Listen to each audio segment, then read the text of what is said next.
Hello दोस्तों, कैसे हो? बढ़िया हो? तो आज हम स्टार्ट कर रहे हैं कक्षा 10 विज्ञान चैप्टर 5 जैव प्रक्रम। ठीक है, जैव प्रक्रम समझेंगे। तो सबसे पहले हम इसमें क्या समझेंगे? बायोलॉजी। बायोलॉजी मतलब जीव विज्ञान का मतलब क्या होता है, इसका अर्थ हम समझेंगे।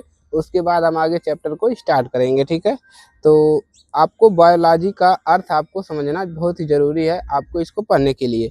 तो ये देखिए, जो बायोलॉजी होता है वो दो शब्दों से मिलकर बना है। एक शब्द मिला है बायो से, ठीक है, एक शब्द बायो। ये बायो का क्या अर्थ होता है? बायो का अर्थ होता है, ठीक है, इसका जो अर्थ होता है बायो का अर्थ ये होता है जीवन। बायो का क्या अर्थ होता है? जीवन। ठीक है, यानी कि जो बायो है इसमें से बायो का अर्थ होता है जीवन। ठीक है, इसके बाद आपको दूसरा बताता है लॉजिस। ठीक है, इसको लॉजस है, ठीक है, लॉजी नहीं, लॉजस। ठीक है, लॉजस का अर्थ होता है, ठीक है, जो इसका अर्थ होगा अर्थ अध्ययन। ठीक है, इसका अर्थ होता है अध्ययन। ठीक है, अध्ययन, इसका क्या अर्थ होता है? अध्ययन। यानी कि बायो का अर्थ हो गया आपका जीवन और लॉजोस का अर्थ हो गया अध्ययन। ठीक है ना, तो दोनों को मिलाकर हम कहें अर्थात, अर्थात हम यहाँ से क्या कह सकते हैं? ठीक है, अर्थात, अर्थात हम क्या कहेंगे कि इसका मतलब क्या हो गया? बायोलॉजी का मतलब जीवन का अध्ययन। ठीक है, जीवन का अध्ययन। इसमें किसका अध्ययन किया जाएगा? जीवन का अध्ययन। ठीक है, जीवन का अध्ययन हो गया। बायोलॉजी का मतलब होता है जीवन का अध्ययन ही, जीवन का अध्ययन ही क्या कहलाता है? बायोलॉजी कहलाता है। ठीक है, बायोलॉजी कहलाता कहलाता है। अगर आपसे कोई दोबारा बायोलॉजी पूछे, उसका अर्थ पूछे, तो आपको इसी तरह से बताना है। ठीक है, जिसके अंतर्गत, इसके अंदर हम क्या पढ़ते हैं यहाँ पर लिखेंगे, जिसके अंतर्गत, जिसके अंतर्गत, इसके अंतर्गत हम क्या पढ़ते हैं? इसके अंतर्गत देखिए हम जीवधारियों का अध्ययन करते हैं। किसका? जीवधारी, मतलब जिसमें जान हो। ठीक है, जीवधारियों का, जीवधारियों का अध्ययन, अध्ययन किया जाता है। ठीक है, क्या किया जाता है? जीवधारियों का अध्ययन किया जाता है। ठीक है, तो इसके अध्ययन हम, इसके अंतर्गत हम क्या करते हैं? जीवधारियों का अध्ययन करते हैं। ठीक है, अध्ययन किया जाता है।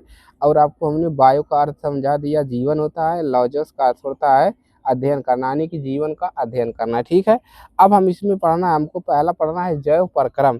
अब यहाँ पर हम हेडिंग डालते हैं जैव प्रक्रम। हमारा क्या होता है? पहला हेडिंग आपको डालना है चैप्टर का। ठीक है, जैव प्रक्रम। ठीक है, जैव प्रक्रम। अब हम यहाँ से समझेंगे कि हमारा जो जैव प्रक्रम होता है वो क्या होता है। ठीक है, तो यहाँ से आपको बायोलॉजी का अर्थ समझ में आ गया। ठीक है, बायो मतलब जीवन, लॉजिस का मतलब अध्ययन करना, अर्थात जीवन का अध्ययन करना, और इसके अंतर्गत, जिसके अंतर्गत हम जीवधारियों का अध्ययन किया जाता है। ठीक है ना, अब जैव प्रक्रम क्या होता है इसके बारे में चर्चा करते हैं। ठीक है, तो जैव प्रक्रम क्या होता है? वे सभी प्रक्रम जो सम्मिलित रूप से अनुरक्षण का कारण करते हैं, यानी कि जीवन का कार्य करते हैं। तो इसका परिभाषा हम ऐसे लिख सकते हैं, वे सभी प्रक्रम, वे सभी प्रक्रम जो सम्मिलित रूप से, सम्मिलित रूप से, सम्मिलित रूप से अनुरक्षण का कार्य करते हैं। किसका कार्य? अनुरक्षण, अनुरक्षण का कार्य करते हैं, अनुरक्षण का कार्य करते हैं, क्या कहलाते हैं? जैव प्रक्रम कहलाते हैं, जैव प्रक्रम कहलाते हैं, कहलाते हैं। यानी कि वे सभी प्रक्रम जो सम्मिलित रूप से अनुरक्षण का कार्य करते हैं क्या कहलाते हैं? जैव प्रक्रम कहलाते हैं। अब यहाँ से बात एक आती है, जीव विज्ञान के जनक, तो यहाँ से लिख लीजिए जीव विज्ञान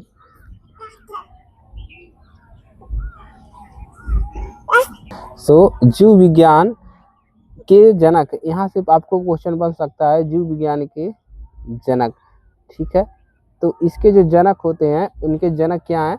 जीव विज्ञान के जनक बहुत सारे लोग जानते भी होंगे, जो नहीं जानते वो लिख लीजिए अरस्तु। ठीक है, तो जीव विज्ञान के जो जनक होते हैं वो क्या होते हैं, अरस्तु जी हैं। तो इसको आप लोग को याद करना है, ठीक है, अरस्तु हैं जीव विज्ञान के जनक।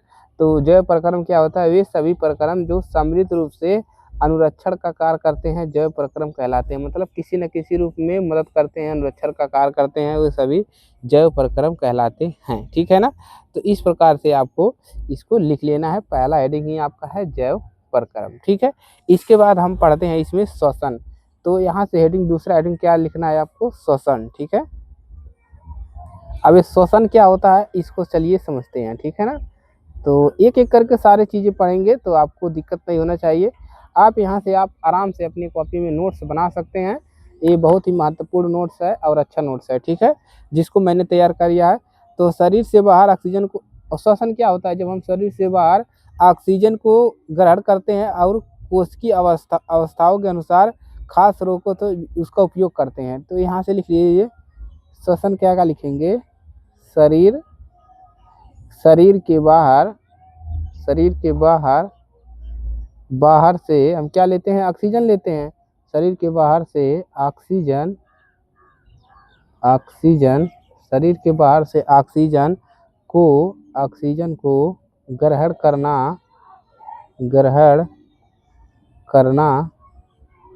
करना तथा श्वसन नहीं होता है। शरीर से बाहर से हम क्या करते हैं, ऑक्सीजन को ग्रहण करना तथा कोशिकीय आवश्यकता के अनुसार, कोशिकीय मतलब हमारे शरीर के आवश्यकता के अनुसार कोशिकीय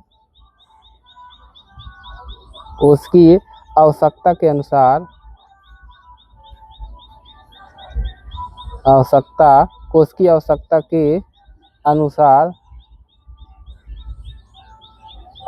आवश्यकता के अनुसार क्या करते हैं, खाद्य स्रोतों के विघटन, जो भी हम खाते हैं, ठीक है, उनका क्या कर देते हैं, एक तरह से विघटन कर देते हैं। खाद्य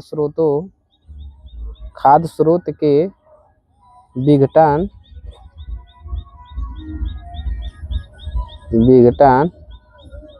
में उसका उपयोग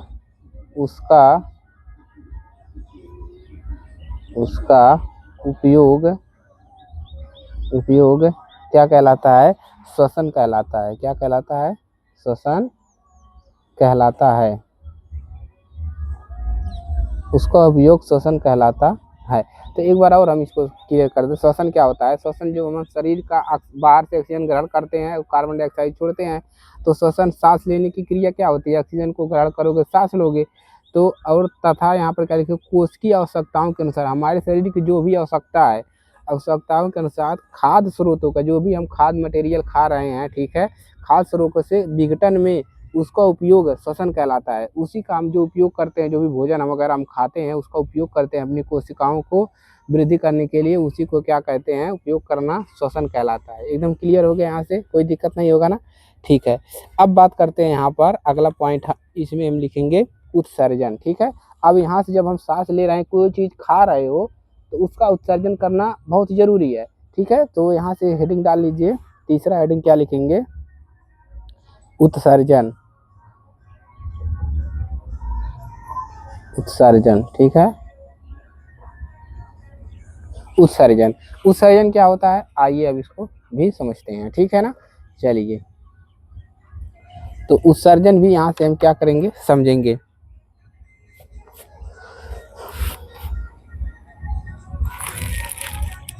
देखिए उत्सर्जन क्या होता है, जो भी हम खाद्य पदार्थ खाते हैं, जो भी, तो वो क्या होते हैं, कुछ पदार्थ ऐसे होते हैं जो हमारे शरीर के अंदर रह जाते हैं, वो हानिकारक होते हैं। उनको हम क्या करते हैं, बाहर निकालना बहुत ही ज़रूरी होता है, ठीक है। शरीर से बाहर निकालने की बहुत ही ज़रूरी होता है, जिसको हम पेशाब के माध्यम से क्या कर सकते हैं, उसका उत्सर्जन कर देते हैं। तो यही होता है आपका उत्सर्जन, ठीक है दोस्तों। तो लिखेंगे जब रासायनिक अभिक्रिया में, यहाँ पर इसका परिभाषा पूरा लिखेंगे, जब रासायनिक अभिक्रिया में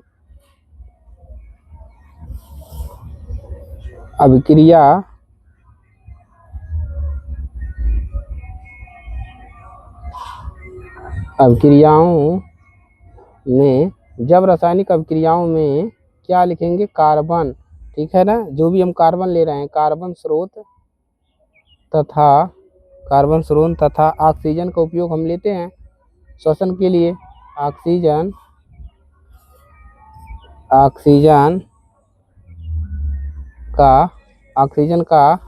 उपयोग, यहाँ पर लिखेंगे उपयोग, ऑक्सीजन का उपयोग ऊर्जा प्राप्ति के लिए करते हैं। हम ऊर्जा प्राप्त करने के लिए लेते हैं ऑक्सीजन। ऊर्जा प्राप्त करने के लिए, ऊर्जा प्राप्ति लिख लीजिए, प्राप्ति के लिए होता है। ठीक है, होता है। ठीक है, जो शरीर को, आगे लिखेंगे, जो शरीर के कोशिकाओं के लिए हानिकारक होता है। जो शरीर के कोशिकाओं के लिए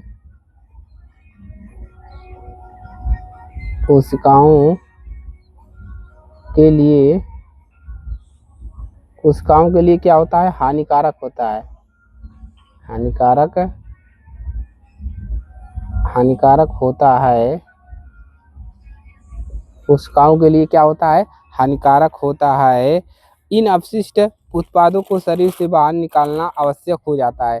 जो भी हम स्रोत पदार्थ खाते हैं, ऑक्सीजन लेते हैं, ठीक है, ऊर्जा के रूप में हम जो भी चीज़ खाते हैं वो हमारे कोशिकाओं को क्या करते हैं? हानिकारक होता है कोशिकाओं के लिए। ठीक है, तो हम क्या करते हैं? इन जो भी अपशिष्ट पदार्थ है उनको बाहर निकालते हैं। तो क्या लिखेंगे? इन अपशिष्ट पदार्थों को, इन अपशिष्ट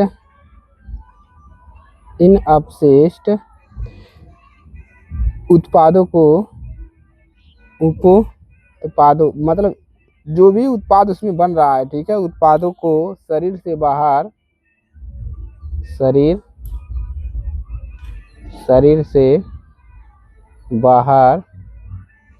निकालना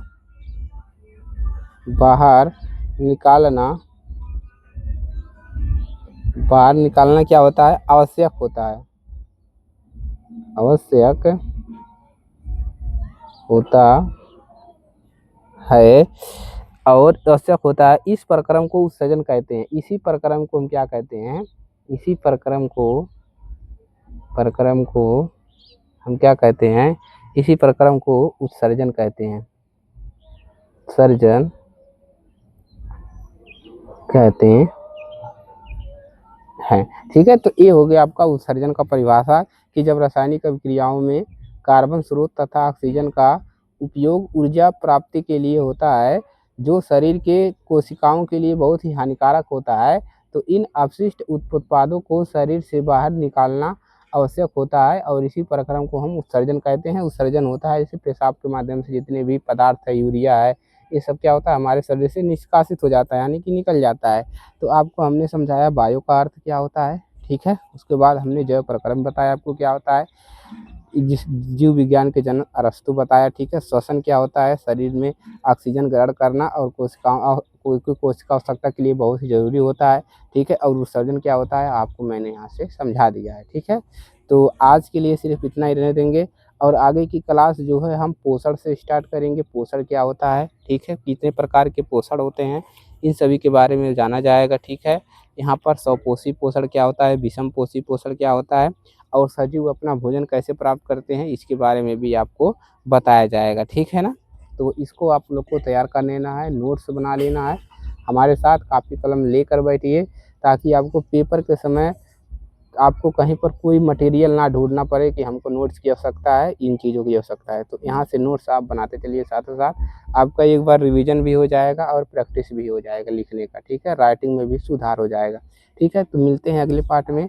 तो वीडियो को लाइक कर दीजिएगा, चैनल पर नए हैं सब्सक्राइब कर दीजिएगा। इस पर कक्षा 10 गणित का भी बैच चलाया जा रहा है, तो वहाँ से आप ज्वाइन करिए और अपनी तैयारी बेहतर करिए। मिलते हैं अगली क्लास में। जय हिंद, वंदे मातरम।